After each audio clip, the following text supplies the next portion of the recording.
já gravaram um podcast ou não? Não, essa é a minha primeira vez gravando podcast. Olha aí! É. E vocês? Os outros? Eu gravei há muito tempo com meu irmão, mas nem conta. Eu também gravei tem um tempão. Qual que foi que vocês gravaram? O meu foi um de astronomia, até esqueci o nome. Deixa eu ver aqui. Foi mal, gente, faz muito tempo. Pega aí, vai que a galera ainda tá funcionando, a gente já fala eles. Do meu irmão foi um piloto que deu até certo, mas eu tenho muita vergonha, eu não vou nem compartilhar. Ué, por quê? Ué, porque eu tenho vergonha. Ué, mas tu tá aqui, você vai sair de alguma forma ou outra. Não, esse daqui não tem problema não. O Bruno que eu era uns anos atrás não existe mais, tá enterrado. Nossa, ele falou um ponto muito importante, então acho que eu vou considerar isso também. É igual a Taylor Swift lá na música. Because he's dead. Ah, tá. Eu acho que é por isso que eu esperei até o momento de eu estar madura o suficiente pra gravar um podcast. Pra poder expor, né? Fez bem, fez bem. Agora eu já consigo tancar as minhas vergonhas e falar, não, é isso mesmo. Vambora. Vocês gravaram um piloto, aí gravaram esse, agora o próximo é o Nerdcast, né? Vocês estão subindo aí, né? Porque daqui a gente tem contato com o Nerdcast, a gente não consegue ir lá, mas a gente tem contato com eles. Eu já escutei bastante Nerdcast, eu era aquela pessoa que acordava assim, nossa, hoje é dia de Nerdcast. Eu também já fui. Eu perdi um pouco meu hábito, na verdade, e eu gosto muito, eu adoro ouvir aquele especial Dia dos Namorados. Sim, tô ligado. É muito legal. Gente, eu adoro. Mas eu perdi esse hábito de... Eu acho que é porque agora tem tantos podcasts assim, que você tem que disputar um pouco a atenção. É, faz sentido. Mas eu tô nessa aí também, eu parei até o Nerdcast. Eu falei até no primeiro episódio nosso que eu não ouço mais podcast, apesar de estar fazendo um. Os que eu gosto de ouvir é o Café da Manhã da Folha, eu escuto todo dia, tomando meu café da manhã. Eu gosto do Star Talk também, do Neil deGrasse Tyson. Mas o Nerdcast eu fiquei magoada há um tempo. O que acontece? Eu gosto muito de quadrinhos. E eu amo Batman vs Superman. Pra mim é uma obra de arte. E eles foram tão contra Batman vs Superman que eu fiquei muito magoada. Eu falei, não. É uma obra de arte menos o filme, né? Não, eu vou sair daqui. Bom, esse é o primeiro episódio da nossa série Branch, onde falamos de curiosidades, ciência, entretenimento, porque todo mundo, de certa forma, tá um pouco cansado, né? E aí, essa série, pra vocês que estão nos ouvindo, ela vai aparecer no mesmo feed do podcast normal, só que a gente pode tangenciar algo não tão TI, mas sempre com a mesma pegada de cansado, né?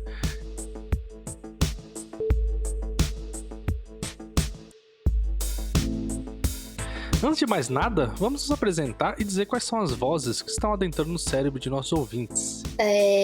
Meu nome é Júlia, eu tô falando daqui de São Carlos. Ih, mentira, eu não tô de São Carlos agora, mas eu sou de... Eu naturalmente estaria em São Carlos, mas eu estou em Barra Mansa, quarentenando com a minha família. E Barra Mansa é onde? Barra Mansa, interior do Rio de Janeiro. Ah, saquei. Tá bem, eu sou formada em Física Computacional pela UF de Volta Redonda. E no momento eu tô no mestrado em Física Computacional também na USP de São Carlos. E é isso. Eu sou o Bruno, eu moro atualmente em Belo Horizonte, faço pós-doc na área de computação quântica. Eu fiz doutorado em modelagem computacional no LNCC. E eu tô bem cansado do Covid, até da computação quântica um pouco. Eu tenho até jogado Hollow Knight pra ver se desestressa, mas é muito difícil, muito difícil. Stellaris também é um jogo muito difícil. Sim, com certeza. Dá raiva, né? Dá muita raiva, nem comecei direito. Meu nome é Bruna, eu também sou de Belo Horizonte e eu sou da área de sistemas de informação e sou uma dev muito cansada. Olha aí, rapaz. Mas você não tem formação de física ou não? Não. Mas eu gosto muito da área de astrofísica, então eu faço divulgação científica já nessa área e tô tentando migrar de área, né? Mas aqui no Brasil é meio difícil. Ah, sim. E eu sou o JP, só curioso mesmo dessa história toda, aqui de Brasília.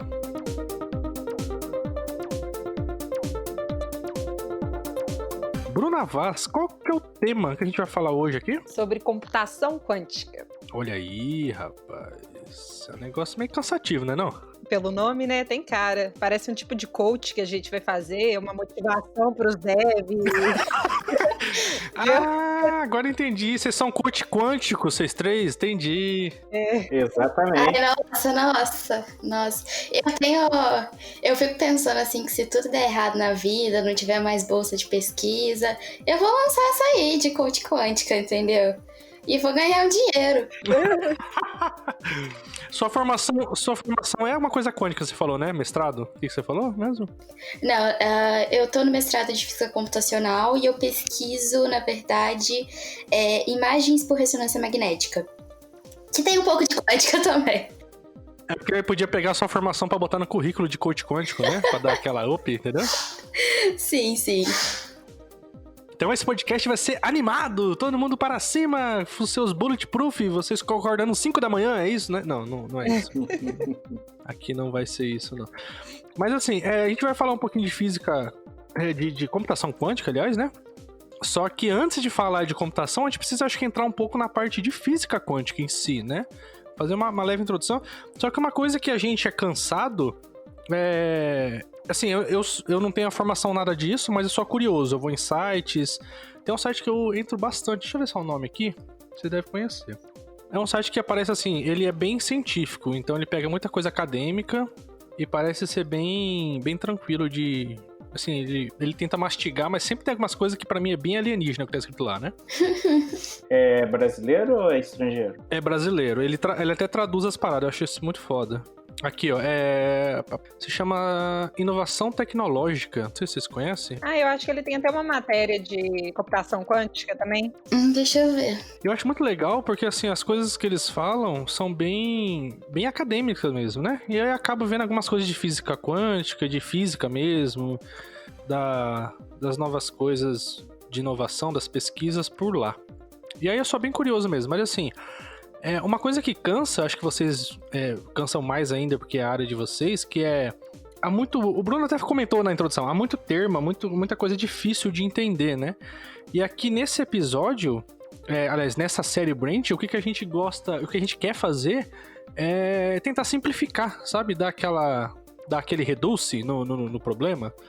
Então, vamos tentar um pouco falar sobre a física quântica em si, para antes de entrar na computação, mas... Pensa num leigo, entendeu? Pensa numa pessoa bem leiga e vocês podem, desenhar pra gente. pra mim, por exemplo, que eu tô aqui. Vocês desenham pra mim pra poder entender. Seria mais ou menos isso, entendeu? Olha, eu acho que a melhor maneira da gente começar a explicar a física quântica pra um leigo é contando da onde que ela surgiu, né? Certo. Então, assim, o que a gente tem que entender... Olha, alguém abriu uma cerveja aí. Eu. O que a gente tem que entender é que até, assim, final do século XIX... As pessoas, né, os cientistas, eles acreditavam que o conhecimento, né, sobre a vida, o universo e tudo mais estava completo e que os fenômenos físicos, assim, podiam ser divididos e categorizados e que não tinha mais nada, assim, grande para se descobrir dali para frente. Só que o que aconteceu é que nesse mesmo período, diversos experimentos que estavam sendo realizados por várias pessoas... começaram a contradizer essa ideia de que já estava tudo resolvido, já estava tudo pronto, né? Quando você fala resolvido, você tá pensando em, por exemplo, as teorias do Einstein lá? Tipo, aquilo fecharia o ciclo ou não? Você tá pensando em mais coisas? Sim. Tinha essa ideia de que já se sabia de tudo. Por exemplo, assim... O que a gente conhece como movimento, como dinâmica de interação entre corpos, essa coisa estaria tudo dentro das leis de Newton. Entendi. Aí, a parte que fala de luz e de ondas eletromagnéticas no geral, estaria dentro das leis de Maxwell, entendeu? Entendia-se que já estava tudo, tinha a sua categoria, o seu potinho certo, e que a gente já conhecia, assim, não tinha mais nada para conhecer, sabe? Massa. E aí, quando chegou, eita porra, tem um negócio aqui. Foi quando o Homem-Formiga apareceu, foi isso então, Hank Pym. Olha, quase. Na verdade, vários experimentos começaram a divergir, né, dessa ideia de que estava tudo resolvido. E teve um em especial que foi a catástrofe do ultravioleta. Eita porra, que isso? Você falou em catástrofe em 2020, dá até susto agora, hein, gente? Não, se a gente for pensar em 2020, a catástrofe do ultravioleta nem é tão catastrófica assim, sabe? Se a gente for usar 2020 como parâmetro. Mas o que aconteceu nesse experimento é o seguinte, quando a gente tem os corpos, né, estão numa temperatura mais elevada do que seria a temperatura natural deles, eles começam a emitir um tipo de radiação que a gente chama de radiação térmica, que tem a ver com a temperatura. E classicamente, o que era previsto era assim, à medida que você aumenta a temperatura, você vai aumentar também a quantidade de radiação térmica que o corpo vai estar emitindo. Certo. E isso era categorizado por uma frequência. Então, essa frequência dessa radiação também deveria aumentar, beleza? Uhum. Nesse experimento, o que aconteceu? Eles perceberam que essa coisa toda era válida até uma determinada temperatura e frequência, que era a frequência de pico, e a partir daí acontecia uma coisa muito doida, que era assim, à medida que a minha temperatura aumentava, essa emissão e essa frequência começavam a diminuir. Eita. Entendeu? E aí não tinha, naquele momento, explicação. Deu um bug. Que pudesse... não tinha nada que pudesse explicar o que estava acontecendo a partir daí. E aí foi... Por que esse experimento em si, ele é muito importante? Porque foi a partir dele que, em 1900, o Max Planck, ele propôs uma solução, né? Falando de que as energias, a energia era uma coisa discreta, não era uma coisa contínua, assim, sabe? O que seria discreta? São pacotinhos. Ele falou que a energia era composta por pacotinhos de energia, né? Múltiplos de um valor inteiro que ele chamou de quantum. Então você tinha quantidades de energia. E aí daí é que vem a teoria quântica. Ah, foi ele que criou o coach quântico? Foi ele? Nossa, foi ele. Deve estar se revirando agora. Velho. Mas foi a partir daí que teve essa ideia, essa solução de quantizar, dividir a energia em pacotinhos, para poder se explicar não só esse experimento, mas vários outros que estavam acontecendo.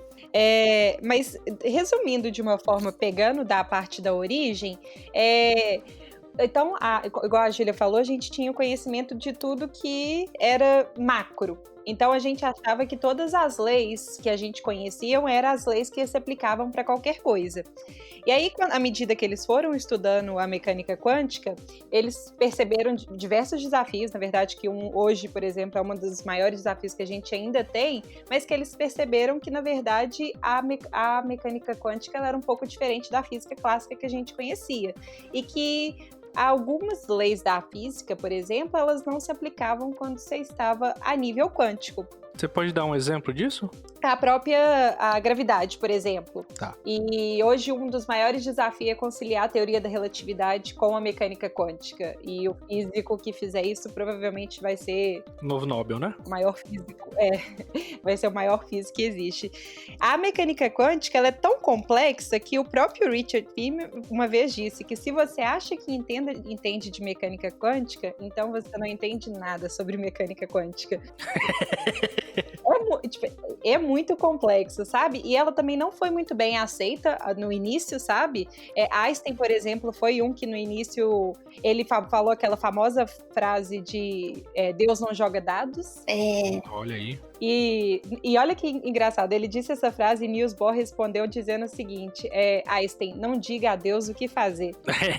Esse foi um dos diálogos mais comuns entre os físicos justamente por isso, porque a mecânica quântica em si, ela foi uma coisa tão revolucionária, é como se eu chegasse hoje aqui e falasse que tem uma forma de colocar a nossa mente em computadores e a gente pode viver eternamente. É uma coisa tão grande que ela... Bom, 100 anos atrás era meio difícil de acreditar, sabe? Quando você fala que o Einstein falou que Deus não joga dados, ele tá querendo dizer que há tanta variante impossível naquilo lá que seria um negócio muito complexo? Ele seria mais ou menos por esse caminho? Posso responder? É porque, vamos lá, o que a Bruna falou pra gente é que tem um negócio chamado dimensão onde essas leis são válidas, que é a dimensão das partículas quânticas. Esse negócio é muito pequeno, é tipo 10 elevado a menos 14 metros, que é do tamanho mais ou menos dos núcleos atômicos que a gente tem. E todas essas coisas que eu falei, a energia quantizada, esse tamanho muito pequeno, eles geram o que a gente chama das estranhezas da mecânica quântica. E uma das coisas dentro dessa teoria é que a gente não tem uma teoria determinística. A gente tem uma teoria formada por probabilidades. O que é isso? Vamos pensar nas leis de Newton, que são as coisas que a gente conhece assim mais, eu acho. Todo mundo já ouviu falar. Então, nas leis de Newton, se você está falando, por exemplo, do movimento de um carro, né? Se você sabe o instante de tempo, a posição, a velocidade, a aceleração daquele carro em um dado instante, você vai conseguir determinar toda a trajetória dele. Certo. Na mecânica quântica, a gente não consegue fazer essas determinações, porque existem, mesmo que você conheça todo esse instante inicial, desse instante inicial existe a probabilidade dele evoluir para vários outros instantes, entendeu? Então, a partir daí é que vem isso de que Deus não joga dados, porque seria como se você estivesse jogando um dado para escolher para onde seu sistema vai. Entendi. Eu tenho, assim, porque eu lembrei que essa história que faltava pouca coisa para a física resolver, quem disse foi o Lord Kelvin, ele falou, falta um bocadinho de coisa no eletromagnetismo, um bocadinho de coisa na termodinâmica e tá tudo certo, a física acabou, ninguém precisa fazer mais nada. Entendi. E esses bocadinhos que faltavam resultou justamente na mecânica quântica e na teoria relativística de Einstein. É um bocadinho, sabe quando você falta varrer só um pouquinho da poeira? Errou, né? Aquele bocadinho de poeira que te dá sinusite, é aquilo. Entendi. Para você ter ideia, Einstein morreu tentando conciliar a teoria da relatividade geral com a mecânica quântica. E nem Einstein conseguiu. Imagina nós, pobres mortais. Quando a gente pega a parte de Einstein, que é a teoria... tem a teoria geral, a teoria da relatividade lá, eu não lembro o nome certinho.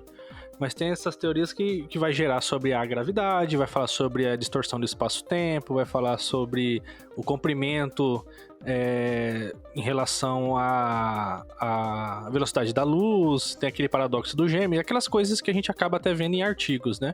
Só que quando você pega essas coisas e tenta botar as mesmas coisas no mundo quântico, ou seja, no mundo dos átomos, não funciona, né? Não. Exatamente.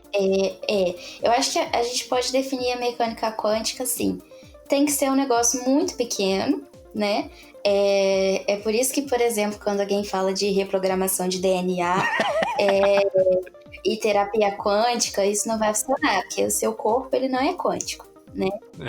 E aí, aí tem algumas coisas que são básicas, né? A teoria probabilística, dualidade onda-partícula. Essa parada é meio estranha, do dualidade onda-partícula aí. Eu já dei uma olhada e é bem esquisito.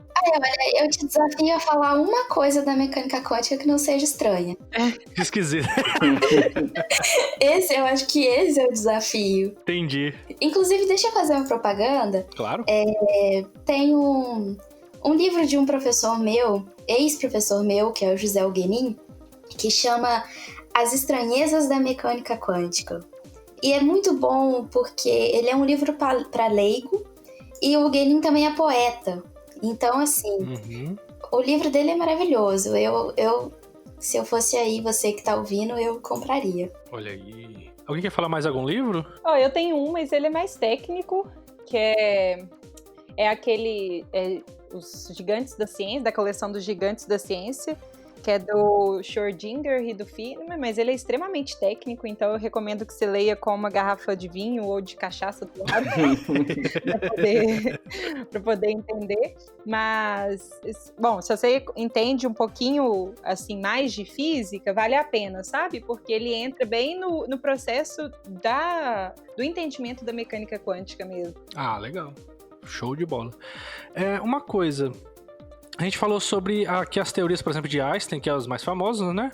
A gente, que é falado sempre, mas ela não se enquadra na física quântica, né? No mundo micro lá. Micro mesmo, pra caralho. Mas, até hoje, a gente acaba descobrindo que a Einstein está certo em tal ponto. A gente sempre vê uma notícia lá no Fantástico, no Jornal Nacional, falando: cientistas comprovaram novamente a teoria de Einstein. Ou seja, as teorias de Einstein estão totalmente corretas. Só que não funciona lá no mundo micro, né? Isso é um negócio meio bizarro, isso, né? E é o que a Júlia falou, quem conseguir casar essas informações, né? Fazer com que elas se juntem, vai ganhar o prêmio Nobel, né? Exatamente. Mas assim, e apesar da gente não conhecer isso ainda da mecânica quântica, não significa que ela não está presente, muito pelo contrário. Hoje a gente usa muitos benefícios da mecânica quântica sem ainda entender ela 100%, sabe? Como o quê? Por exemplo, a computação quântica, que a gente vai falar, os conceitos dela, sabe? Qual que é o nome daquele negócio no hospital, Ju? Que a gente usa? É o que eu estudo? É a ressonância magnética. E esse que a Ju trabalha, por exemplo, isso é mecânica quântica pura. A pesquisa que ela faz é justamente voltada para essa área. Inclusive, gente, no Twitter, se você pesquisar uma Física Thread BR, tá tendo uma semana só de quântica no cotidiano que não é sobre coach. Como é que é o nome do Twitter? É a hashtag Física Thread BR. Física Thread BR. É um projeto de divulgação científica. Inclusive, meu. Olha aí. Parabéns. Na verdade, assim, esse projeto das threads no Twitter surgiu com o pessoal da astronomia, que é muito presente em divulgação científica. E aí surgiu a AstroThread BR, com a Geisa Ponte e a Ana Carolina Posses. E aí, depois delas, assim, deu acho que um boom nisso no Twitter, né? Então, por exemplo, eu a partir dessa, eu lancei a Física Thread BR, tem threads de biologia, etc. Então, se você pesquisar tanto pela hashtag quanto pelo perfil, no perfil você vai achar reunido, né? Todas as threads que foram de quântica no cotidiano. Bom demais. Toda vez que fala coach quântico, dizem as más línguas que um físico morre. Eu fiquei sabendo disso. Júlia, fica bem, tá bom? Fica bem, não seja... Não, esquece isso. Eu tô salvo. Eu sou matemático, então tô livre disso.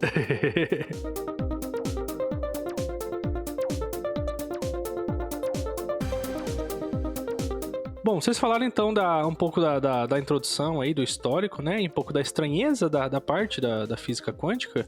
Mas é o seguinte, se a física quântica ela é tão estranha, como que a gente vai usar essa parte que a gente não consegue ter uma teoria determinística e tal? Como que a gente usaria isso para criar um computador quântico, por exemplo?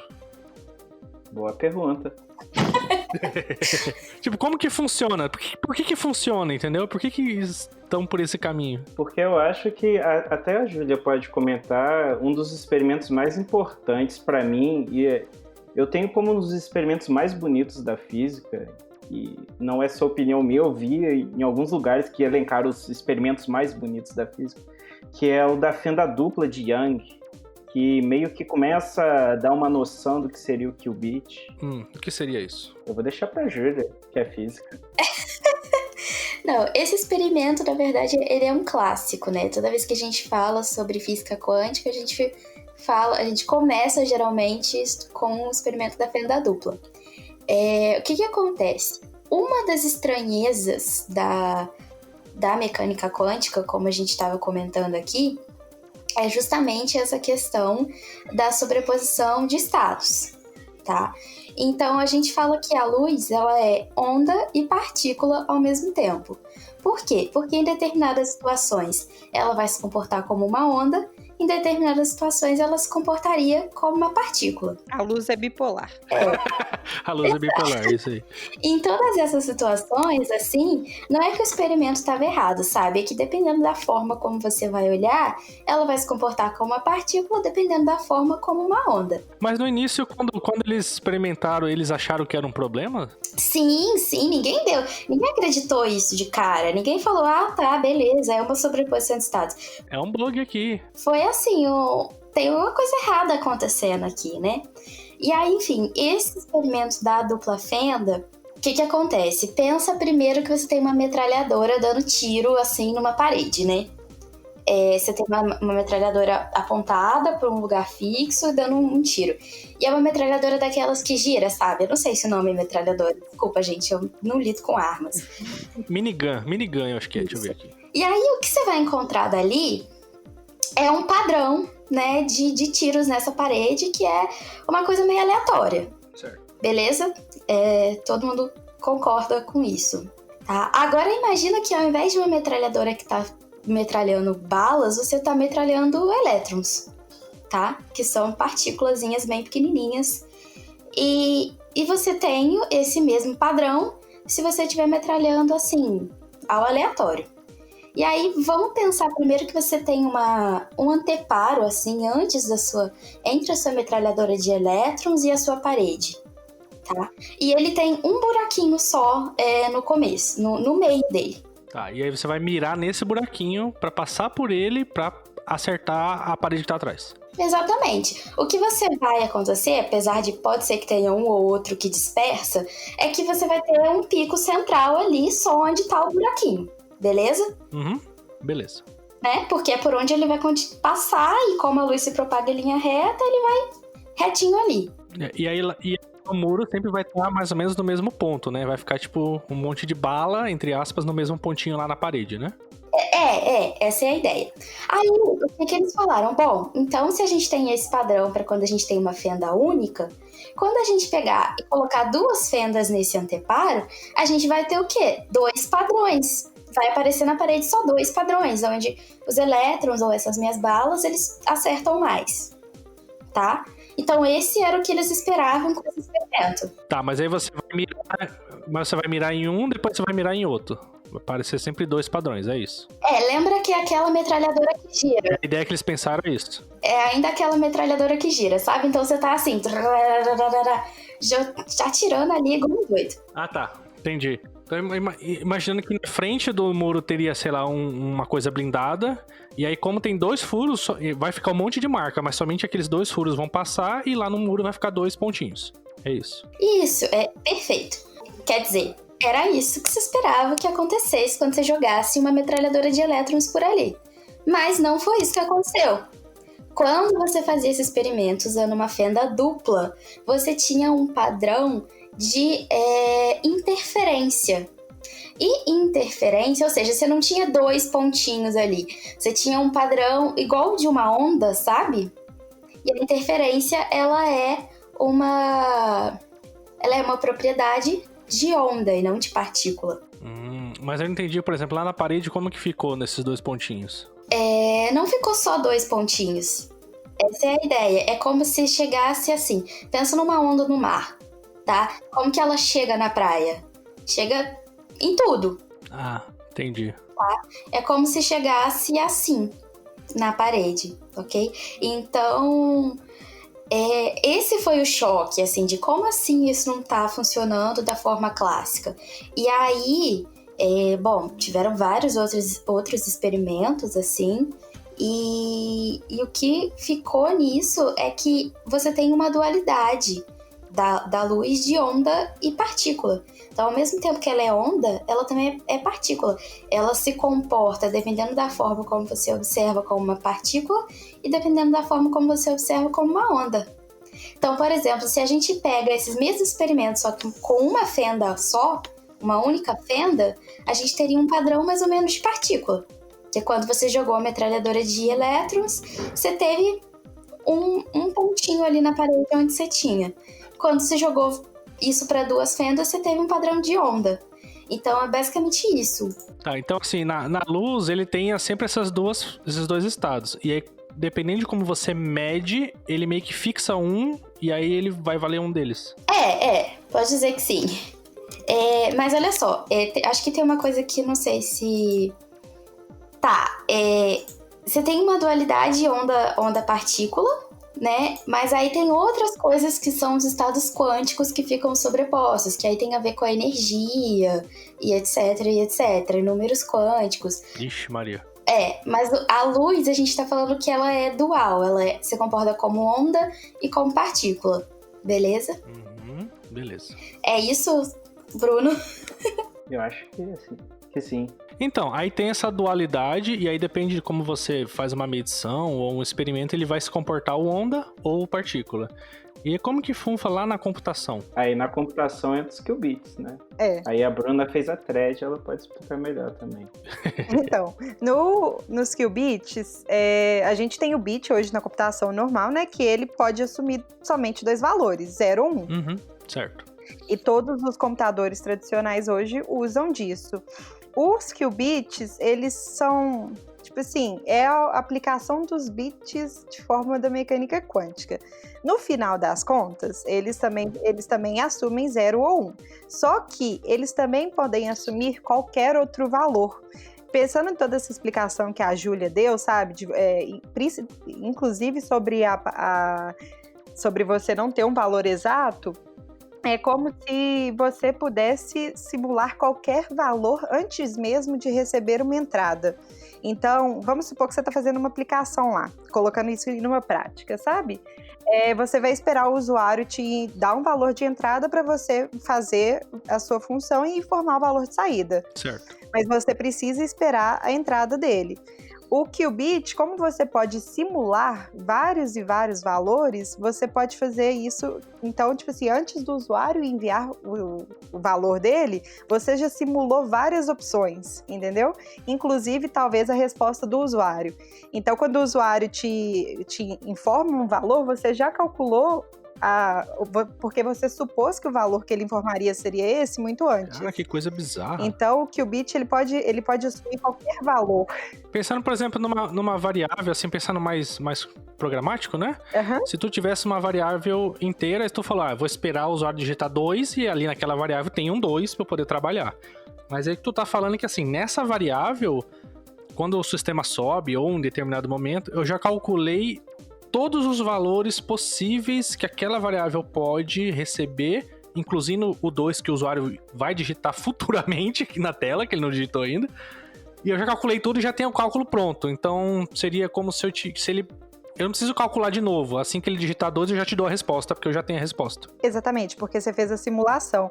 Imagina só, você tem, sei lá, uma função sua que organiza os valores de array, sei lá, com Bubble Short, que é o pior de todos que a gente tem. Oba, eu gosto. Nossa, é extremamente lento. Enfim, imagina que o usuário vai te dar um array de, sei lá, 1000 posições. Certo. Se a gente for rodar o Bubble Short para poder organizar ele, vai levar uma vida. Tipo assim, vai demorar pra caramba para ele rodar. Imagina que quando a gente está falando de computação quântica, antes mesmo do usuário passar, eu não sei se lá, gente, deve dar uma complexidade muito grande os possíveis resultados, mas o computador já pensou em todas as opções de armazenamento, entendeu? Então, quando ele recebe o input do usuário, ele meio que faz só uma comparação. Isso aqui é igual a isso, né? Ele não está fazendo... Eu já tenho a resposta, né? Exatamente. Praticamente toda a possibilidade. Aparentemente isso precisaria de uma memória absurda, né? Pra guardar essas informações. Por isso que é, tipo assim, extremamente caro.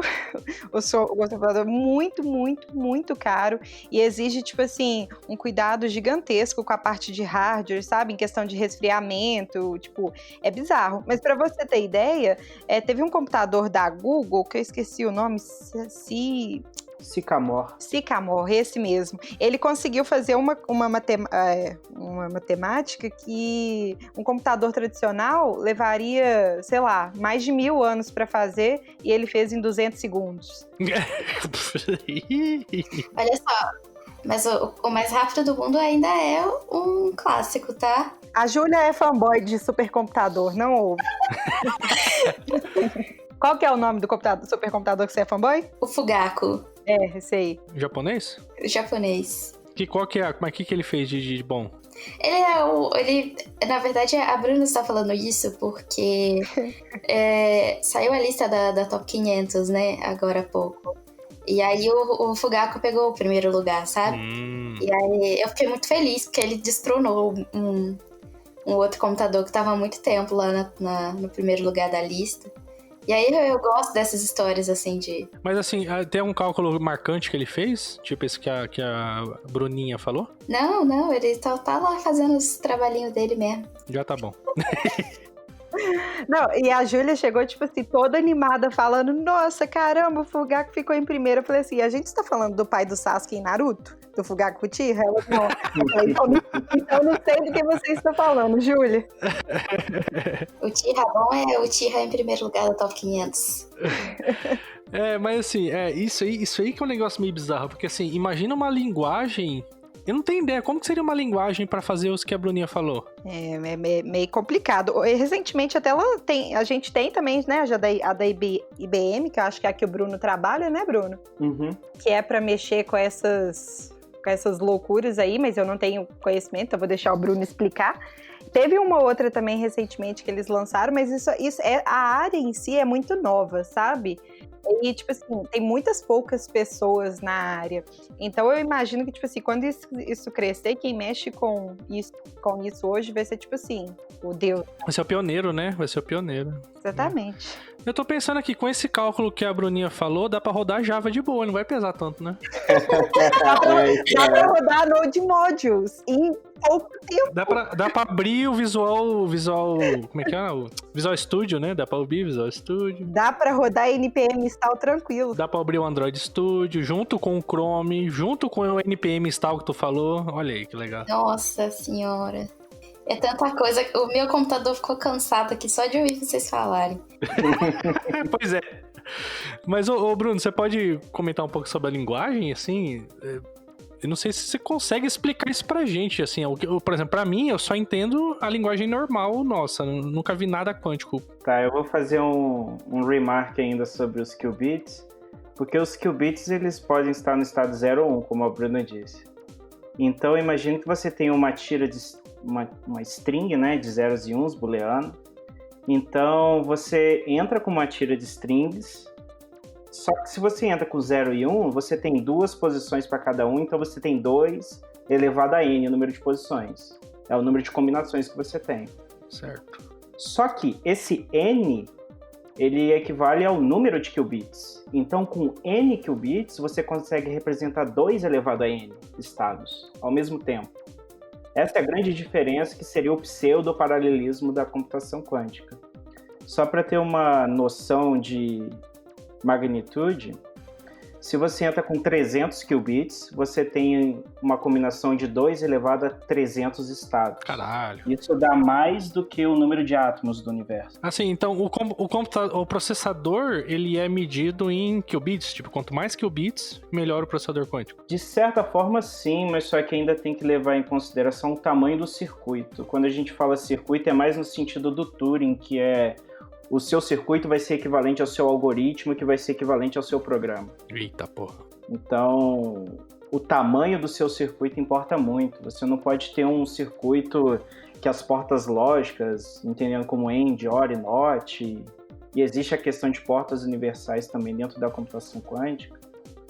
Se você crescer muito, isso daí vai ficar inviável. Entendi. Você não consegue computar em tempo polylog, considerando o tamanho do circuito. Não, beleza. Mas aí, sobre o... Não sei se você pode falar da linguagem ou ainda vai falar do qubit? Posso falar da linguagem, porque eu trabalho bastante com a linguagem da IBM. Ela tem um nome? Que, na verdade, é um kit de desenvolvimento. Eles chamam de SDK. SDK, mas normal, né? É Software Development Kit. Que, na verdade, é escrito em Python. Então, mas tem um outro nome? É porque a gente tá confundindo com o SDK Pois é. dos nossos desenvolvimentos. É um kit porque ele é escrito em Python, que ele pega essa linguagem em Python e ele passa para o computador quântico, mas ele pode simular também lá dentro. Mas ele é todo escrito em Python. Mas se você fosse programar, você programaria em Python e aí manda ele rodar? Sim, tem um import lá, que você importa o Qiskit, todas as ferramentas que você precisa, você escreve seu circuito, seu algoritmo dentro dessa linguagem em Python mesmo, e quando você quer submeter esse programa, você passa para o computador da IBM e ele faz todo o processo físico lá dentro. Você só precisa passar o circuito para ele. Entendi. Então, assim, se você programa em Python, é mais fácil de entrar nessa área? Sim. Uma outra linguagem também é o Q-Sharp da Microsoft, que eu participei até do último contest do Codeforces em Q-Sharp, e tem muita gente que programava lá dentro que nem era da física, nem nada, era programeiro full. sabe, de maratona. Sim. Sabia o básico de computação quântica, como que operava as portas lógicas, álgebra linear, e é isso.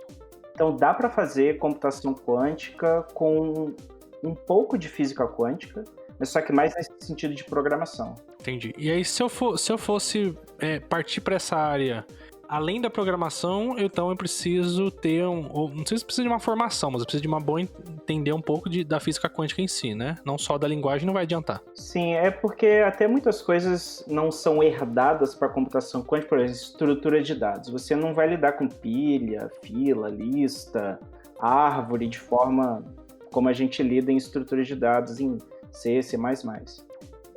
Você vai precisar de muita álgebra linear. Graças a Deus, né?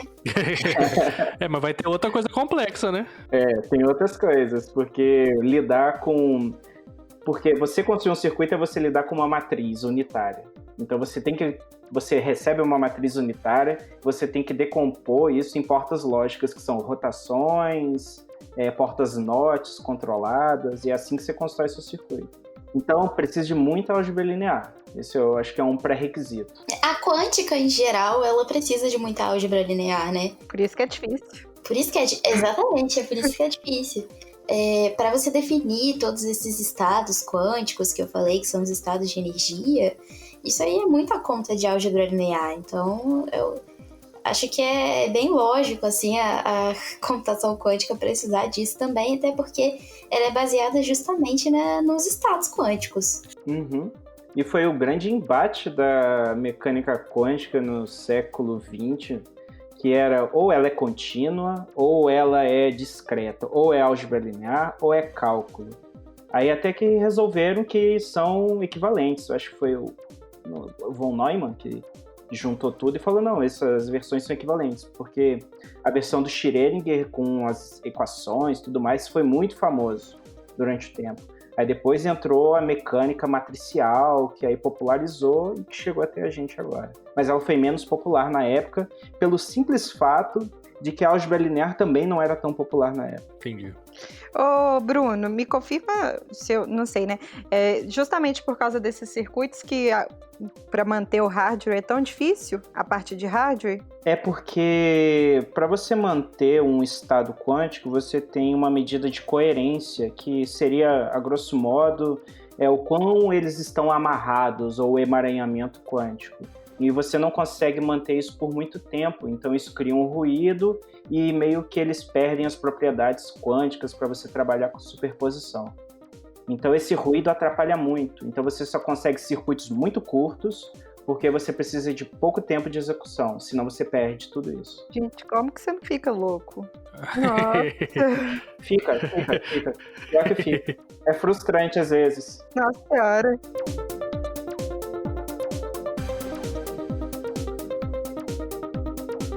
O Bruno falou aí do termo chamado embaralhamento, né? Embaralhamento quântico. Que, se eu não me engano, até o Einstein falou que seria... O termo que ele usou seria ação fantasmagória à distância. Seria algo assim, né? Que ele falou. Isso. Alguém pode... A Júlia, explique pra gente essa porcaria aí pra nós. Então, vamos pensar assim. O emaranhamento quântico, né? Ou entrelaçamento quântico, na verdade, como o Bruno falou, ele é um dos principais elementos necessários assim, para a hora de fazer computação quântica e criptografia quântica também, até onde eu entendo. E como é que ele funciona, assim, pra gente, de forma bem simples, porque ele não é simples de explicar, realmente é um conceito muito complexo, mas assim, quando você tem duas partículas emaranhadas, né? É como se elas formassem um conjunto, elas realmente estão entrelaçadas, né? E nesse conjunto, as medidas realizadas sobre uma das componentes desse sistema, tipo assim, se você faz uma medida entre uma dessas partículas, ele vai alterar o estado da outra, independente da localização no espaço, entendeu? Isso é bizarro. Por exemplo, vamos imaginar aqui que eu tô jogando dados, tá? Tem 2 dados e tá um aqui no Brasil comigo e o outro lá no Japão. No Japão. Perto do computador seu lá. Como é que é o nome do computador lá? O Fugaku. Eu tô jogando dados com o Fugaku. Tá perto dele. Isso. Tá? E esses dados, eles estão emaranhados de um jeito que o resultado vai sempre dar 8. Uhum. Tipo assim, eu jogo aqui e o Fugaku joga lá e a soma dessas coisas vai dar 8. Mas a gente não sabe qual é a combinação que pode dar isso, entendeu? Eu posso estar com 4 e ele com 4, eu posso estar com 5 e ele com 3, 6 e 2, etc. Mas o final tem que dar 8. Mas o final vai dar 8. E aí, esse lance de quando você mede uma, altera o da outra, é porque, tipo assim, vamos supor que a gente jogou aqui os dados, eu e o Fugaku, tá? Uhum. E aí eu não olhei do Fugaku, mas eu olhei o meu. Eu vi que o meu deu 5. Então, a única forma desse resultado total dar 8 é o do Fugaku ter dado 3, tá? E aí, por que isso, assim, é meio doido? Porque na mecânica quântica a gente fala que a observação, ela meio que colapsa a medida, sabe? Ela atrapalha a medida. Por quê? Repara que se eu não tivesse observado o meu dado, eu teria várias possibilidades ainda que poderiam estar acontecendo ali ao mesmo tempo. A partir do momento que eu observei, eu colapsei o meu sistema, tá? Só que aí afetou a outra que tá do outro lado, né? Esse é o emaranhamento. Só que afetou a que tá lá do outro lado do mundo, entendeu? Isso é um negócio muito escroto. Assim, eu já vi essas paradas aí, o pessoal fala, cientistas conseguiram uma distância X em laboratório, conseguiram mais uma distância maior entre duas partículas, né? Uhum. Não sei exatamente quais são. Eu já vi algumas notícias sobre isso. Mas eles falam assim, cientistas conseguiram emaranhar duas partículas a 1 metro de distância, né? Ou seja, alterei uma, vai alterar a outra. Não tem um link, né? Não tem um Wi-Fi, não tem nada. Tipo, simplesmente magicamente, entre aspas, né? Igual o Einstein disse, fantasmagórica, né? É um fantasma. Fantasmagórica, a outra vai surgir lá, aquela outra que tava lá, ela vai surgir com o mesmo dado que você mediu do lado de cá, né? Não tem nada entre eles, nada. Não tem nenhuma comunicação entre eles, né? Não teria essa comunicação, a não ser o fato deles estarem emaranhados, em um estado emaranhado. E aí é isso que acontece. Quando você colapsa o sistema aqui, você já sabe o que tem que estar lá na outra. Tem que estar lá do outro lado. Mas assim, não sei se existe uma explicação, se é fácil pra falar isso no podcast, mas assim, quando você fala, beleza, os dois estão emaranhados. Como que emaranha? Como que faz isso, entendeu? Olha, essa é uma das coisas que eu acho que eu não consigo te responder assim simples, não. É muito bizarro. Tipo, beleza, emaranhei. Entendi que se eu mexer... Mas beleza, como que eu emaranho duas, entendeu? Sim, eu acho que essa resposta aí eu vou ficar te devendo. Não sei se Bruno sabe te responder. Até porque você precisa emaranhar partículas aí, não precisa, Bruno? Olha aí. Sim. Dá pra responder porque tem até o do paradoxo EPR. Eita porra. Que é do Einstein, Podolsky e Rose. Eles escreveram um artigo justamente sobre o emaranhamento. E existem alguns estados de Bell que são estados emaranhados. Que é justamente isso. Se você mede 0 de um lado, você tem a garantia que você vai medir ou 0 ou 1 do outro lado com 100% de certeza. Uhum. E é fácil construir um circuito desse até no computador da IBM. Eu posso até falar como é o circuito. Você inicializa ele com 2 qubits, ambos no 0, então você pensa numa tira de string 00. Aí você vai aplicar uma porta chamada Hadamard, que é uma das mais importantes, que você vai colocar em superposição 2 estados. Você vai colocar o 0 e o 1 em superposição. Mas só que você vai aplicar Hadamard só no primeiro. Então vai ficar 0 mais 1, e a outra tira de string vai ficar 0. Depois você aplica uma CNOT, que é uma porta NOT controlada, que se entrar 0, ela não aplica a NOT, e se entrar 1, ela aplica o X, né, que é o trocar 0 por 1 e 1 por 0. Aí você vai criar esses estados de Bell. Um dos estados de Bell, na verdade, vai ser o 00 mais 1. E esse estado, ele é emaranhado. Porque quando você mede 0 no primeiro qubit, você tem certeza que você vai medir 1. Aliás, se você mede 0 no primeiro, você tem certeza que vai medir 0 no segundo. Se você mede 1 no primeiro, você tem certeza que vai medir 1. Então, eles estão emaranhados nesse sentido. Então, dentro do computador da IBM, dá para construir esses estados de Bell de forma bem simples. Entendi. E o computador quântico, ele meio que funciona em cima desse sistema, dessa arquitetura? Como assim? É tipo, o computador quântico, ele funciona em cima do emaranhamento em si ou não? Ou é uma das possibilidades? O emaranhamento é como se fosse o charme da computação quântica e é um dos ingredientes principais que vai dar o speed up dela, o tchan, o borogodó, sabe? Porque sem isso, a computação quântica não teria... São 3 fenômenos. Uhum. O da superposição, que é um fenômeno puramente quântico, que não tem nenhum análogo clássico. O da interferência até tem, no sentido de onda, como... Eu não lembro se foi a Bruna ou a Júlia que comentou de interferência. Acho que foi a Júlia. Enfim. Que você consegue construir padrões, né, de interferência de forma construtiva ou destrutiva. E o outro é o emaranhamento, que não existe nada no mundo clássico. Esses são os principais ingredientes que a gente tenta explorar ao máximo nos algoritmos para fazer com que a gente consiga um speed-up. Entendi. Bruninha, quer falar algo? Tá bom, né? Não, tem um papo de computação quântica que é tipo... Sabe quando você vê PHP pela primeira vez? Uhum. Nunca vi, mas... Não queira. Não tá perdendo nada. Mas é tipo assim... Que bosta.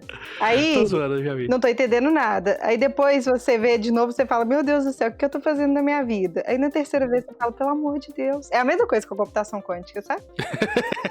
Você sempre vai não entendendo, mas numa escala cada vez maior, né? A diferença é que diferente de PHP, a computação quântica tem futuro. Nossa. Caraca, tu vai ganhar uns haters agora na internet. Quem que era a pessoa que eu já tava zoando mesmo? Não vamos zoar o Zinov de novo. Vai usar o Só vim, dobre. Vamos discutir PHP. Mas enfim, é isso, sabe?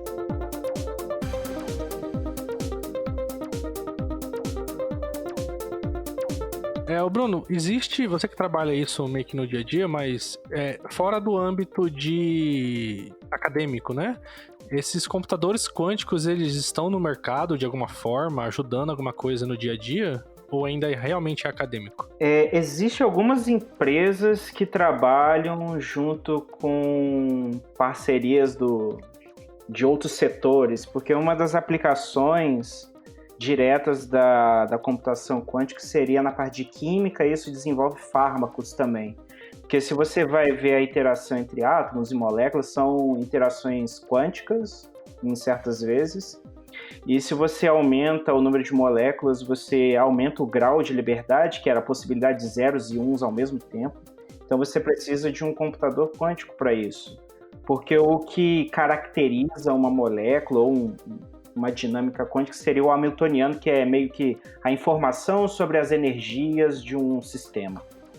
Então, dentro da indústria farmacêutica, já estão começando a explorar, tem várias coisas dentro de química para explorar a computação quântica, para fazer simulações. Isso é o que trouxe muita gente também da química para explorar. Tá, então isso já tá na real, então, né? Já tem galera usando isso aí no dia a dia. Já tem desenvolvimento. A galera bate o ponto e senta na frente do computador quântico, é isso? Tem. A outra linha é do machine learning. O machine learning está crescendo bastante. Uhum. Eu digo que é como se fosse o Dragon Ball, que você faz a fusão, mas é a fusão de 2 grandes hypes, a computação quântica e o machine learning. Aí virou o mega hype. Caraca, velho. Você pegou os brincos Potala, né? Se eu não me engano, colocou em cada um. Entendi. Mas a gente não sabe se no futuro vai virar aquele Goku bonito ou se vai virar aquele feião, né? A fusão vai dar certo ou não, né? Ninguém sabe. Entendi. Mas só completando isso que o Bruno falou da fusão do Goku aí, eu acho que tem muito futuro, sabe? Só que, assim, é uma área que precisa de investimentos, né? Claro que as grandes empresas estão fazendo, mas não vai existir num futuro próximo onde isso seja viável pra gente ter, sei lá, em casa, por exemplo, até porque a estrutura do hardware é muito grande, coisa do tipo. Mas eu acho que é uma área que tem um futuro muito grande para a evolução da tecnologia em si, sabe? É mal menos, né, Bruninho? Se você pensar, tipo, lá no início, o computador normal era o tamanho de computador quântico hoje, né? Exatamente. Nossa, você falou perfeito. E aí hoje a gente tem um computador na mão, né? Vai saber daqui 20 anos, 30 anos, sei lá. E se a gente parar pra pensar que isso foi tão pouco tempo, né? É? Mas eu acho que, tipo assim, em questão de avanço da tecnologia e coisa do tipo, ainda mais hoje que a gente consome cada vez mais dados, que o tráfego de dados é cada vez maior e a gente precisa de computadores cada vez mais potentes e por aí vai, talvez vai ser a solução que a gente vai encontrar, sabe? Porque a gente não vai poder expandir os nossos hardwares pro resto da vida e sair pegando novas máquinas em nuvem e cada vez mais para poder atender o nosso sistema. Então, acho que é uma coisa que talvez aconteça naturalmente, sabe? Por necessidade. Vocês têm uma ideia de um preço de um computador quântico assim? Vocês já ouviram falar? Olha, quem estava vendendo uma época é a D-Wave. A D-Wave é uma empresa, assim, controversa na computação quântica. Ela é lá dos idos de 2011, mas ninguém sabe se o computador deles funciona muito bem.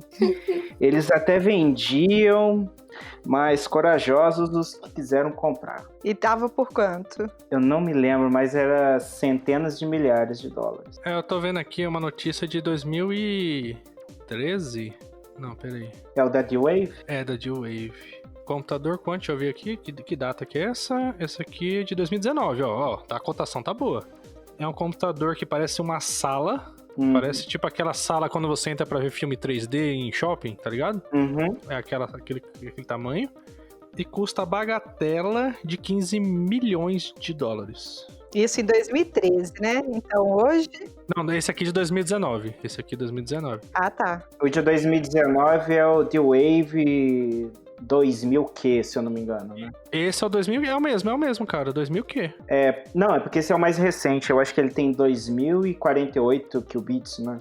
Alguma coisa assim. 15 milhões. Aí, dá pra, né? Dá, vamos rachar aí. Cada um dá um pouquinho. Eu tenho 50 contas aqui. Já começou, né? A gente pode fazer a vaquinha. Eu queria voltar um pouquinho no assunto. Acho que dá pra... Acho que o Bruno explicou muito como é que você faz o emaranhamento meio que na parte computacional mesmo, né? Sim. E aí, assim...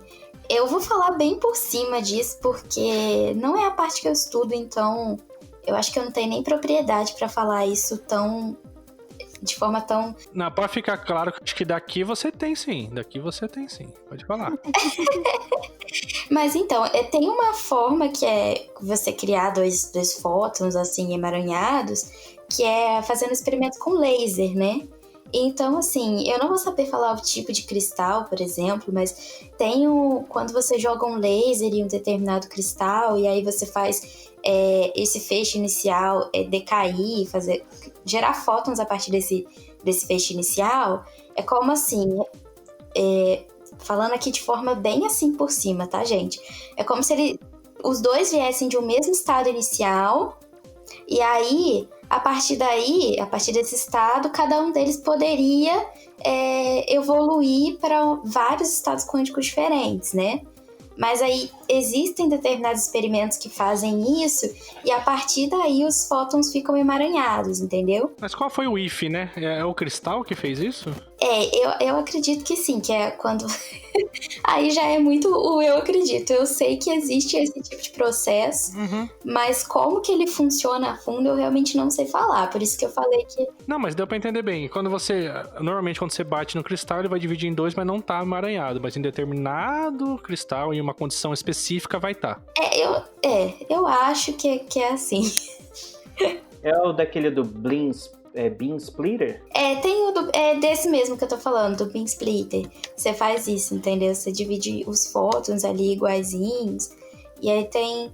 Mas eu não sei dizer assim, se todos os experimentos... Porque eu trabalhava com Beam Splitter, mas era numa coisa totalmente diferente disso, entendeu? Eu dividia o feixe ali, mas para gerar... Porque eu queria gerar ondas mesmo. Eu trabalhava com interferômetro de Michelson. Jackson? Como é que é? Michelson. Ah, tá. Pensei que era Michael Jackson aí. O meu objetivo era separar os feixes e fazer eles voltarem a interferir. Mas eu lembro que tem gente, né? Eu conheço algumas pessoas que trabalham mais ou menos nessa área e que usavam mais ou menos esse mesmo material para trabalhar com emaranhamento.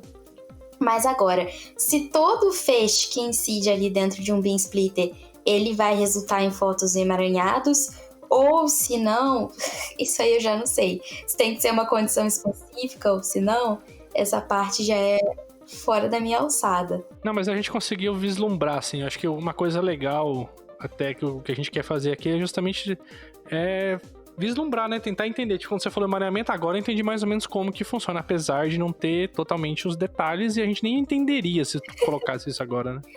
Eu também não entendo. Porque, assim, dentro da mecânica quântica, né, tem muitas coisas com as quais você pode trabalhar. E aí, às vezes, eu falo, não, eu trabalho com imagens, né, de ressonância magnética, e penso que eu sei tudo de quântica, mas não é assim. É muito, muito complexo a quântica, é muito estranha e é muito vasta, né? Então, assim, para você se especializar em uma área, você tem que se dedicar a estudar aquilo ali muito, né? Eu teria um remark ainda sobre a questão de para onde está indo a questão de hardware da computação quântica. Porque tem aquela lei de Moore para computação clássica, que você vai aumentando o número de transistores dentro de uma mesma placa de chip, isso dobra a cada 1 ano, 1 ano e meio, não é? Mais ou menos isso. Tem uma parada dessa. Então, se a gente for tentar aplicar essa mesma lei dentro da computação quântica, é meio que ela está seguindo, porque se você começa com 2 qubits, depois de 1 ano você vai ter 4, depois 8, 16. Então é um processo um pouco lento. Depois que a gente vencer uma barreira, por exemplo, como a gente tem agora, de 54 qubits, talvez no ano que vem a gente já tenha próximo de 100 qubits, depois 200, depois 400. Então demora um pouco, e fazendo até um paralelo, né, na época do Turing a gente lidava com transistores, eletromecânico mesmo. Hoje a computação quântica também ela lida muito com essa componente de circuito, portas lógicas. Isso é uma coisa que a gente vai ter que desaprender com o tempo. A gente meio que vai ter que subir o nível da linguagem, abandonar um pouco essas end-or nots quânticas e vai ter que criar certas abstrações, como a gente tem. A gente não fica pensando em arquitetura de software o tempo todo para programar um bubble sort da vida. Isso vai acabar acontecendo. É uma coisa que eu pensei mesmo. Agora eu lembrei que eu ia falar naquela hora lá atrás. Que você lembrou agora. Porque assim, pelo que você me falou, o jeito que tu programa e tal, até que com Python, né? Porque Python é o nosso dia a dia, que não serviria exatamente, especificamente para mecânica quântica, há uma tradução em algum momento aí. Mas você tá me falando sempre, por exemplo, quando você falou sobre emaranhamento, outras coisas, você falou sobre o 0 e 1, 0 e 1, né? Então o que aparenta é que, apesar de você ter todo o poder dos qubits, que a Bruninha falou de ter vários valores e tudo mais, você sempre está simulando o 0 e 1 no final das contas hoje? Sim, porque o que acontece também é o que a gente chama de pseudo-paralelismo, porque o paralelismo na computação clássica você tem acesso a todos os seus estados no final do processo, não é? Se você tem uma árvore de decisões, você acessa todas as folhas dela. Na computação quântica, não. Você processa todo mundo ao mesmo tempo, mas depois você efetua uma medição. E depois da medição, tudo é destruído. Você só fica com um estado ao fim dela. Então, o difícil na computação quântica é acessar a informação correta com a maior probabilidade possível. Entendi. Mas você acredita que vai surgir alguma linguagem, ou já existe uma linguagem que é específica da mecânica quântica, que não seja Python, sei lá? Tem muita gente trabalhando com teoria de categorias, tem gente trabalhando assim mais no sentido de programação funcional, no estilo Haskell, para tentar subir, mas eu acho que vai ser não em pouco tempo. Acho que ainda vai demorar É porque ainda, pelo que você falou, linguagem, Haskell, ainda aparenta funcional, né? Ainda aparenta que, por ser computação quântica e tudo que vocês falaram até agora, aparentemente é um outro mundo. Então, assim, nada do que a gente usaria hoje poderia ser usado nesse outro mundo. Deveria ser um paradigma novo, digamos, né? Não paradigma funcional, não paradigma objeto, um outro paradigma. Mas, pelo jeito que tu tá falando, sempre ainda tá tendo a correlação, né? Que é o que você falou. Porque a forma de construir um algoritmo quântico é bem diferente do algoritmo clássico. Porque a gente não fica acessando a informação um por um, a gente acessa a informação em blocos, todos os estados ao mesmo tempo. Um exemplo é o algoritmo de Grover, que é um algoritmo de busca, que foi um dos grandes charmes dos anos 90 na computação quântica. Que, por exemplo, para você buscar um elemento numa lista que tenha N elementos, e você não tem ordenação nenhuma sobre ela, você não tem nenhuma informação. No pior caso... A Bruninha ia pro Bubble Sort ali, eu entendi da outra vez. No pior caso, quantas consultas à lista você faz? Se tem N elementos. Yeah. Você faz um número N de consultas. Você pergunta se é o primeiro, se não for, você vai pro segundo, o terceiro, você chega até o enésimo termo. Uhum. O algoritmo de Grover, ele consegue fazer a busca numa lista sem ordenação em raiz de N. Então você tem um speedup quadrático nisso. Entendi. Aí, nesse caso, ele usou algo que não é, tipo, nosso paradigma normal, né? Foi algo específico. Não. Teve que usar interferência, emaranhamento, superposição. São esses os ingredientes. Pois é. E aí entra outro mundo, né? Que é o que você acabou de falar. Quando a gente programa hoje, a gente não pensa muito na arquitetura do processador para programar. Mas hoje ainda você tá nessa questão de você tem que pensar no emaranhamento, em outras coisas, para poder programar, né? Eu acho que se um dia isso deixar um pouco mais simples, aí acho que vai ter muito mais sistemas e muito mais empresas usando, né? Hoje a arquitetura é até mais como que você vai construir qubits. Se é com supercondutores, se vai ser no sistema da D-Wave, que é de outra forma, que nem lida tanto com qubits. Sabe, ainda tem uma luta com isso, porque você fazer um supercondutor, você precisa resfriar o seu sistema a 1/4 de Kelvin, que é próximo ao zero. O universo, a galáxia é próximo de 3 Kelvin. Então, é algo muito, muito, muito frio. Por isso que é esse tamanho, né? Mas o que eu digo assim é o que tu comentou. Tipo, pra eu programar é tão abstraído, é tão abstrato hoje, como programar em qualquer linguagem, JSF, sei lá o que, uma coisa mais absurda. Mas eu não penso em transistor, né, pra fazer isso. Eu simplesmente vou e faço, né? É como se a gente estivesse na era do assembly, na computação quântica. Entendi. Ou nem isso ainda, ou nem isso. Vai construir um Olá Mundo em assembly hoje, né? Não, ninguém vai fazer isso. Eu acho. Só vocês aí da ciência meio doida que vocês fazem. A gente não faz, não. A gente não faz Olá Mundo pra começar. A gente só passa raiva.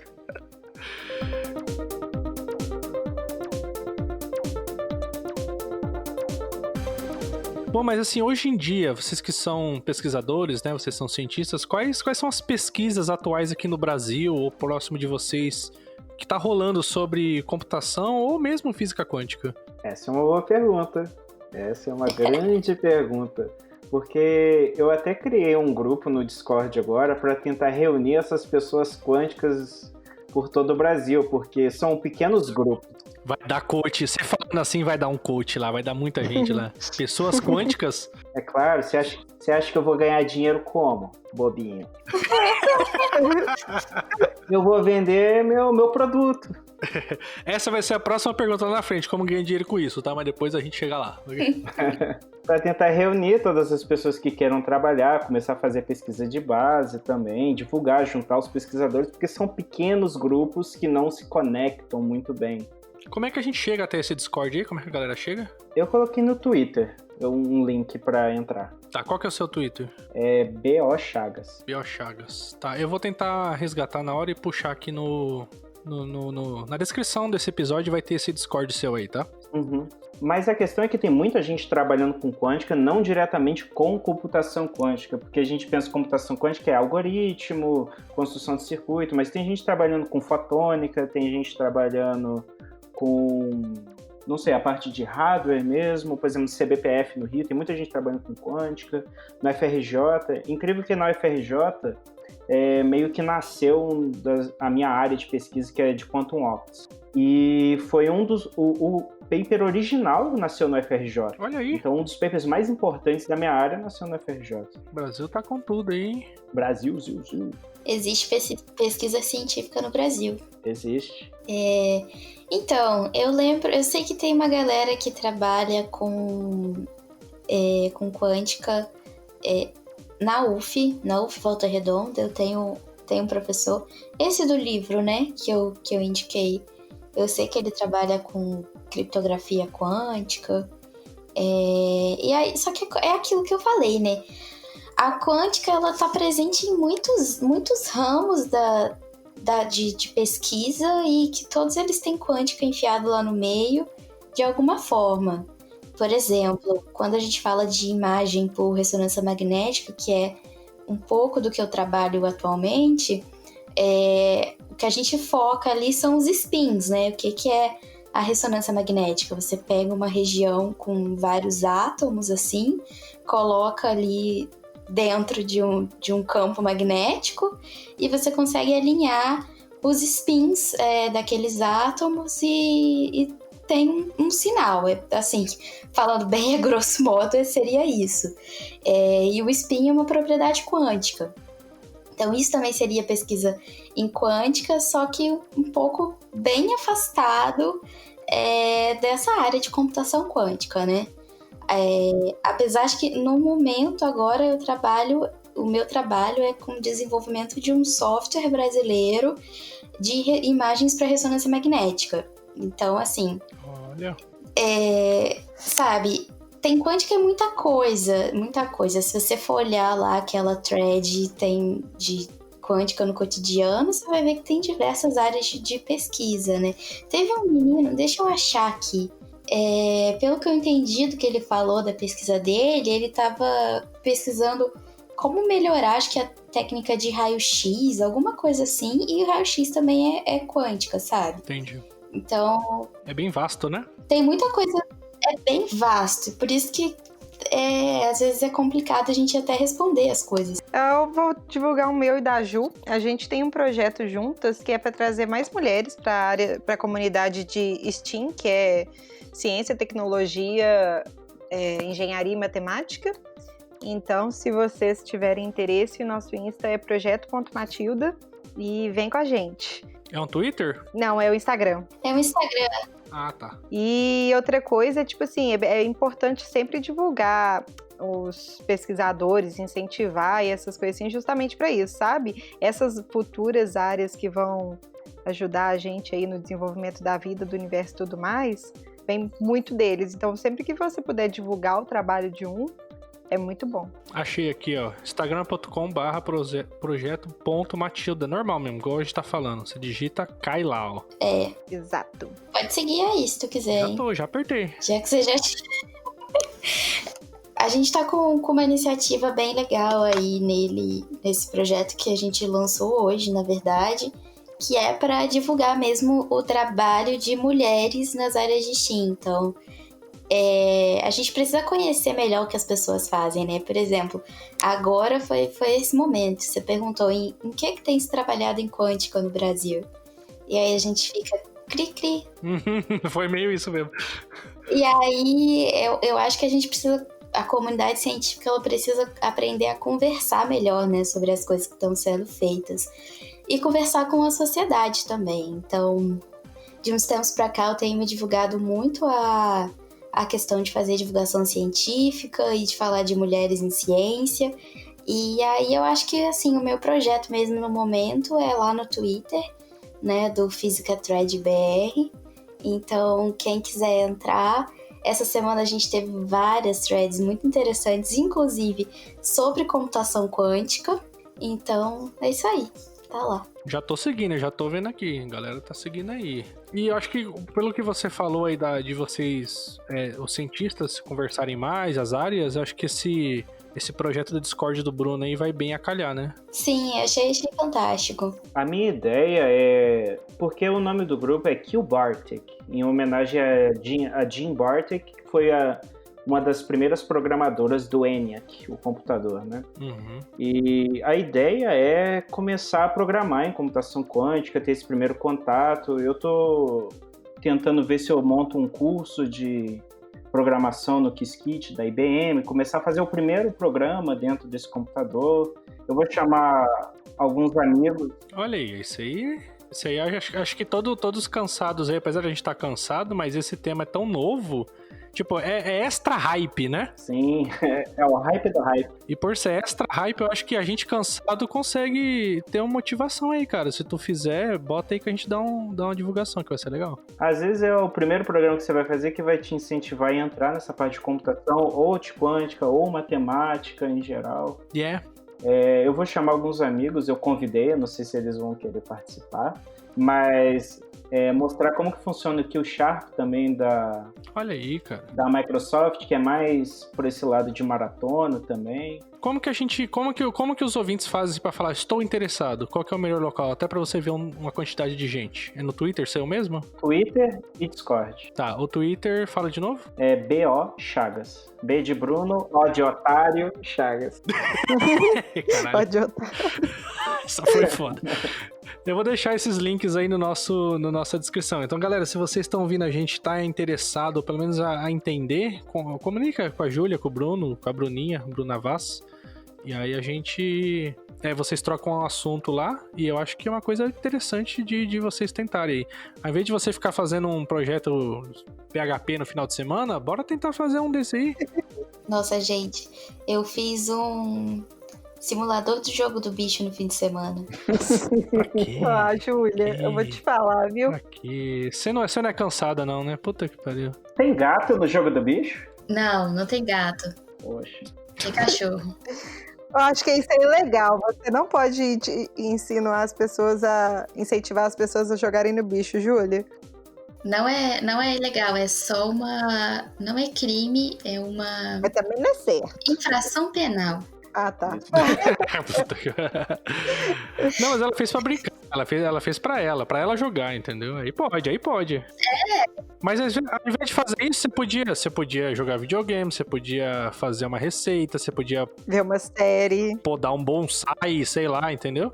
Mas não, vou fazer um Um jogo programa. do bicho. Quem que faz isso? Sério, eu vejo tanto código quando eu chego no fim de semana, eu só quero, sei lá, não ver computador, sabe? Mas fala que é uma pesquisa etnográfica computacional. Não, olha só. Eu fiz pensando assim. É porque, gente, eu tô com bastante saudade de jogar no bicho, né? Não que eu jogue. Mas. Jogue. É quântica? Mas aí eu tava pensando nisso. Eu falei, quando eu tive essa ideia, eu falei assim, cara, eu vou lançar aí um tutorial de Python, né? E Uhum. fazer a interfacezinha lá com Python, e aí aproveita e fala sobre números aleatórios, que não sei o que. Depois eu fiquei pensando, caraca, eu não posso jogar isso Não pode. para as pessoas fazerem. Aí tá aqui. Mas valeu a diversão, né? Valeu a diversão. Pode.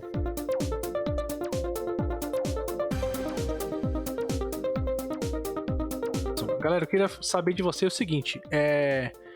Como que ganha dinheiro com física quântica ou computação quântica? Virando coach. Bom, Sim. Esse é o primeiro caminho. Mentira, gente. Não. É muito errado essa história dos coach quânticos. Não tô aqui, né, fazendo. Acho que assim, o nosso público acho que é esperto o suficiente pra gente não precisar dar esse disclaimer, né? Eu acredito. Mas assim, existe alguma coisa.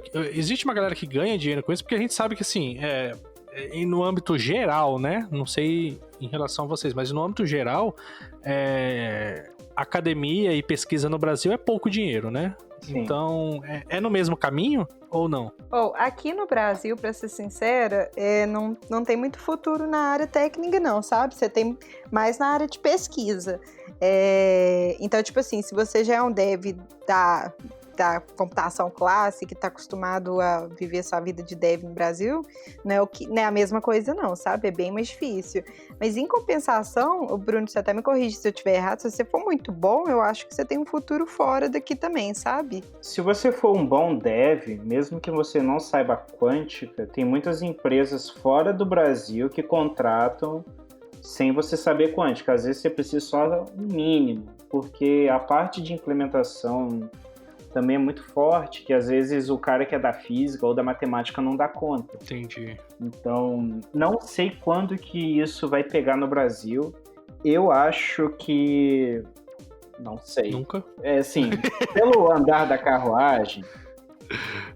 Tá piorando só, né? O boi ficou pra trás, né? Aqui no Brasil. Tá, mas essas de fora, você tem algum nome pra galera ir atrás? Tem a Rigetti, tem a IBM, tem a Intel, tem a D-Wave. A própria Google. Rigetti, como se escreve Rigetti? Rigetti é Rigetti. A Rigetti é muito boa porque ela está começando e ela tem até uns pacotes para trabalhar com machine learning. E eu acho muito bonitinho o pacote dele. É o Strawberry Fields, aí tem o Blackbird e tem o Penny Lane.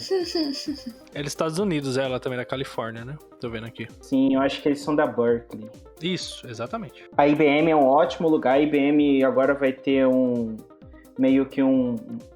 uma escola de computação que vai ser online. Quem quiser pode participar, eu posso até compartilhar o link. A Microsoft também tem. Galera, fica atenta no Twitter dele aí, que ele vai botar essas coisas lá. Quem quiser interessado, fica aí. As grandes empresas estão aí. Intel, Google, IBM. Entendi. Alguém mais quer comentar sobre dinheiro? Dinheiro não tem. A galera, o que o dev cansado gosta é dinheiro. É isso. Não, gente, olha só, viver de... eu fico muito triste comentando de dinheiro, porque viver de pesquisa científica é foda. Não é fácil não, sabe? O negócio que é complicado, assim. A gente faz muito... Eu não sei nem se é por amor à causa ou o que é, mas, assim, bolsa de mestrado, de doutorado, aí ela é bem curta, dá bem, assim, pro básico, sabe? Digamos assim, dá pra viver, mas é bem apertado. Dependendo de onde, não dá. Então, assim... Essa carreira mais para quem estiver pensando em migrar, assim, às vezes você já tem uma carreira de mercado de dev um pouco mais consolidada, já pensando em migrar, assim, se for para a área mais de pesquisa mesmo, eu não sei se financeiramente ela é muito um bom negócio não, sabe? Assim, sendo bem sincera com vocês. Mas se você é aquela pessoa que fala, não, eu tenho paixão por ciência, por isso, por aquilo, eu quero desenvolver essas coisas e tal, aí a gente sempre vai achar espaço, eu acho, né? O problema é que paixão nunca enche barriga, né? Essa é a grande preocupação da vida de todo mundo. Pois é. O negócio financeiro é complicado. E pesquisa no Brasil talvez seja a forma mais difícil de não ser pobre. Caraca. Mas assim, vocês acham que um caminho, chegando até o Bruno falou, eu imagino que o dev que tá ouvindo a gente, que quer tentar muito essa área, gostou da ideia ou pensou agora, tentar um caminho pra fora? Ou contato aqui e depois ir pra fora? Pesquisa em geral no Brasil, eu acho a melhor opção ir pra fora. Eu tenho uma teoria que, tipo assim, na verdade, nem só pesquisa, sabe? Se você tiver uma oportunidade de sair, você sai. Só vai. Mas agora falando sério mesmo, não só pesquisa, eu acho que até mesmo para a área de tecnologia, ou apesar de os devs brasileiros costumarem ser muito bons, e a gente sabe disso quando a gente compara com o pessoal de fora, a gente não tem muito investimento aqui. Então, tipo assim, apesar da gente ter escritório das grandes empresas, a gente tem a Google aqui, a gente tem a Apple, a Amazon e etc. contratando, essas aplicações, por exemplo, a parte do estudo do computador quântico da Google não fica aqui no Brasil, sabe? Então, a maioria dos investimentos que até as grandes empresas têm para essa área também está tudo fora. Então, você vai ter muito mais oportunidade se você for estudar fora. Não significa que aqui no Brasil você não vai ter. Você vai ter, mas vai ser muito mais difícil e talvez seja mais concorrido, sabe? E aproveite que o pessoal de fora costuma adorar desenvolvedor brasileiro e tenta uma oportunidade fora, se você puder. Se você não puder, não quer dizer que aqui vai ser impossível. A computação quântica você vai para a empresa para trabalhar. No Brasil não tem empresa, então você vai para a academia ganhar bolsa. Bolsa também não tá tendo. Então, o que sobra? Sabe, o Brasil... Tá complicado, né? Todo dia uma lágrima diferente com um gosto estranho. Mas acho que pegando outra vertente que a gente até fala bastante nos devs e vai sair outros episódios, que é assim, a TI normal, a TI clássica, ela é bem elitista, né? Ela precisa, tem as iniciativas da periferia e tal, mas isso tá começando agora e mesmo assim ainda tem muita questão de ser elitista. Imagino então nessa parte de pesquisa, porque se tem que ir para fora, como que alguém da periferia que quer muito fazer isso consegue? Não vai conseguir, né? Então tem esse lado também. Então, eu acredito que se a pessoa já estiver aqui inserida, quem está fazendo pesquisa, já está inserida aqui no meio aqui da pesquisa, tem até alguns incentivos que você consegue ir para fora, não tem, Bruno? Tem. Tem bastante também. Tem umas coisas assim, tem bastante incentivo para isso, mas assim, é complicado porque você vai gerar um gasto, né, que... É alto, né? É alto pra caramba. Você não teria se tivesse aqui no Brasil, um gasto bem alto. E aí é aquilo, né? Talvez você ganhe um pouquinho mais de bolsa lá, mas em comparação, você gasta mais lá também, né? Tá muito longe de tudo e tal. E aí eu acho que é isso. Mas aí aqui, se fosse aqui, a pessoa talvez conseguiu o contato aqui primeiro para ir para fora, né? Para conseguir as bolsas lá de fora.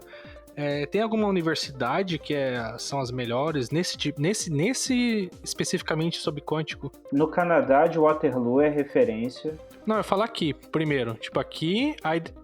No Brasilzão? Brasilzão, porque eu imagino uma pessoa que não tem tanta grana para ir para fora, mas eu vou tentar entrar numa pesquisa aqui para daí os contatos para ir para lá, entendeu? Olha, no LNCC tem o meu orientador, que é o Renato Portugal.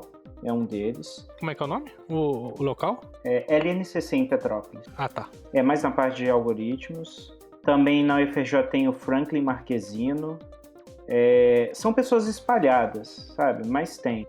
Em Minas tem a UFMG também, né? Eu tô aqui no UFMG com o Gabriel Coutinho. Ele é mais da parte de grafos, ele é matemático mais teórico. Mas o grupo de quântica dele tá crescendo bastante. Uhum. Tem bastante gente pesquisando... Assim, o grupo dele é basicamente computação quântica. Vocês têm alguma referência, Júlia ou Bruninha? Nossa, da área, não. Olha, essa área eu fico... Também não sei, não. Eu tenho o Bruno, que tá aqui com a gente. Tem eu aí, gente. Tudo que eu falo, tem eu. Se vocês quiserem trabalhar comigo... Pronto, achamos a referência. É engraçado que sempre que alguém vem... Eu falo muito de computação no Twitter, na questão do top 500, né? Desses computadores mais clássicos. E aí sempre que alguém vem com essa... não, mas e o computador quântico? Aí eu marco o Bruno. Eu passo a bola e falo... Responde que é sua. A nossa referência é o Bruno aqui, já fechamos isso, então... Esse é o meu lugar de fala. Mas aí, Bruno, continuando o que você tava falando antes, lá fora seria o quê? Canadá, tu falou, né? Canadá é muito forte, Estados Unidos tem muitas empresas e tem lugares obscuros, por exemplo, como a Letônia. Eita porra, não, aí não, velho. Aí você vai lá e fica triste. Pois é, a Letônia eu fui pra lá, uma vez eu perdi o voo, aí eu perguntei, poxa, eu tô indo pra Letônia. Ela, o quê? Onde que é? A mulher que trabalha no guichê da Alitalia não sabia onde ficava a Letônia. Caraca. A parte asiática ali tem alguma coisa mais forte ou não? Singapura, China, Japão tem bastante gente também. Entendi. Singapura tá crescendo muito em todos os aspectos, né? Mas acho que para brasileiro, até pro visto, acho que Canadá é uma boa, então, né? Sim. O bom do Canadá e dos Estados Unidos é por causa do inglês, né? Tipo assim, se você for pra esses lugares mais específicos, pode ser que eles peçam a língua nativa. Tem Portugal. Portugal tem o Quantalab, tem a Universidade do Minho, em Lisboa e Porto também tem gente. Portugal é legal, que aí a curva de linguagem é menor, né? Assim, ainda é difícil, mas é menor. Portugal só é muito difícil conseguir bolsa, porque é um sistema muito burocrático de bolsa, sabe? Entendi. Pra você conseguir emprego, tem tipo uma coisa toda unificada, tudo certinho, então... Mas tem empresas lá, o Quantalab é meio que uma empresa que eles contratam.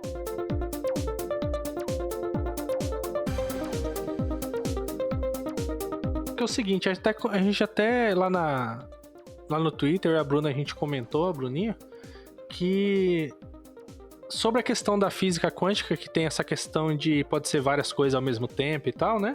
E aí relacionando com o nosso mundo, então o nosso null, o null pointer, ele é um null pointer quântico? Porque se você pensar o null, ele é um valor que não tem valor. Então, se um valor não tem valor, ele é quântico? Vou falar uma frase que eu gosto muito. Pare de culpar seus erros na ciência. Então, tipo assim, na parte do no pointer, né? Mas, tipo assim, querendo ou não, é uma coisa de escopo. Então, tipo assim, não é um erro da computação quântica. Bem não, usuário, para de ser preguiçoso, vai consertar o null pointer. Mas aí deixa eu fazer um outro adendo aqui também, que não é que as coisas não têm valor na mecânica quântica, é que elas têm vários ao mesmo tempo. E você só descobre quando você olha, né? Então eu acho que... Mas qual é o valor do null? Você só descobre quando você vai atrás do log. Aí entra o coach quântico, né? O seu valor só depende de você para encontrar. Seja seu próprio null pointer exception. Seja seu próprio vazio. Seja seu próprio null pointer exception.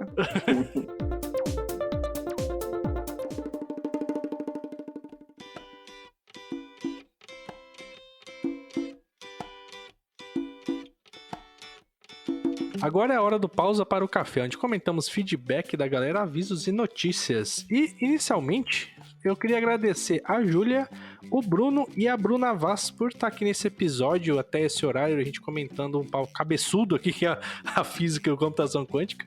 Muito obrigado, gente. Acho que a galera vai gostar bastante. O grande lema é: se beber, não estude quântica, né?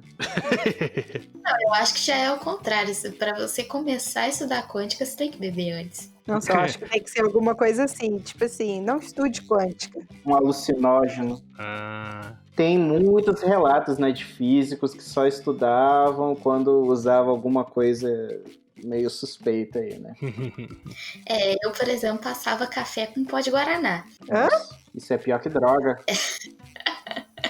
A gente tá vendo que as pessoas que estudam física são, assim, não é só o estereótipo, elas são esquisitas mesmo. Então, ainda bem que eu não sou físico. Eu também não. A única física aqui é a Júlia. Mas é isso, gente, queria só agradecer vocês mesmo por estar aqui, vocês toparam de prima mesmo, a gente conversou com a Bruna lá, e aí ela puxou vocês aqui, então a culpa é dela, tá? É. Tudo culpa minha. Tá vendo, gente? A culpa não é só dos físicos, é dos devs, porque eu também sou dev.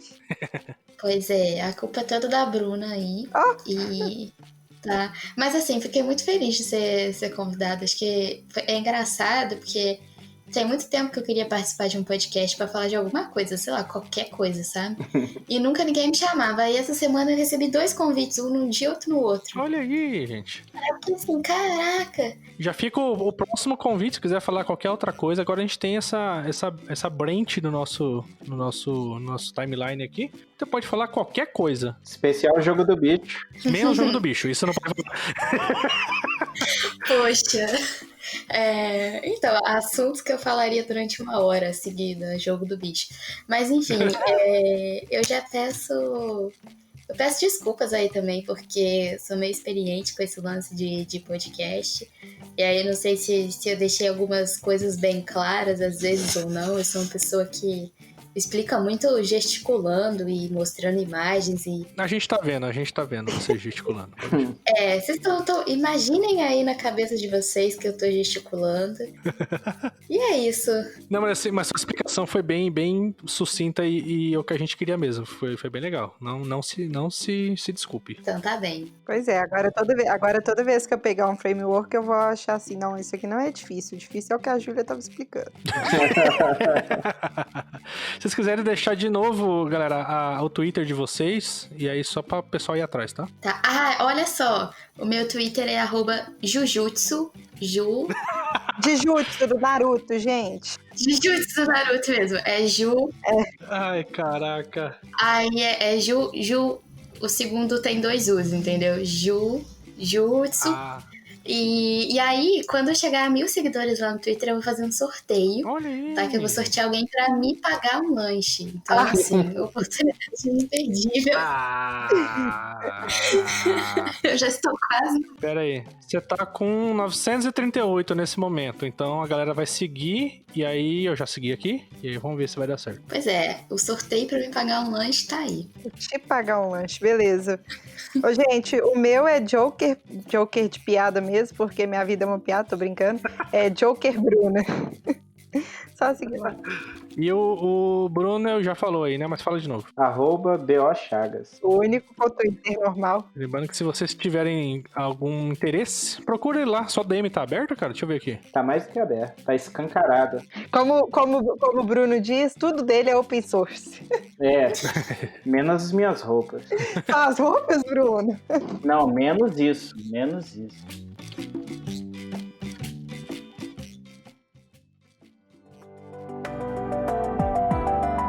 Bom, é isso, mas é claro, aqui tudo não passa de uma grande brincadeira, nós adoramos tudo que foi falado aqui e o que a gente faz é com amor, não é mesmo? Mas e aí, me diga o que te deixa cansado no mundo, não só na TI agora. Conte pra gente lá no devscansados.com.br, no twitter.com/devscansados e no nosso Instagram. Não esqueça de também comentar aí no seu agregador e curtir no seu agregador de podcast. E é isso então, galera. Valeu! Valeu. Valeu, tchau, tchau. Fala tchau, Bruno. Tchau, até mais.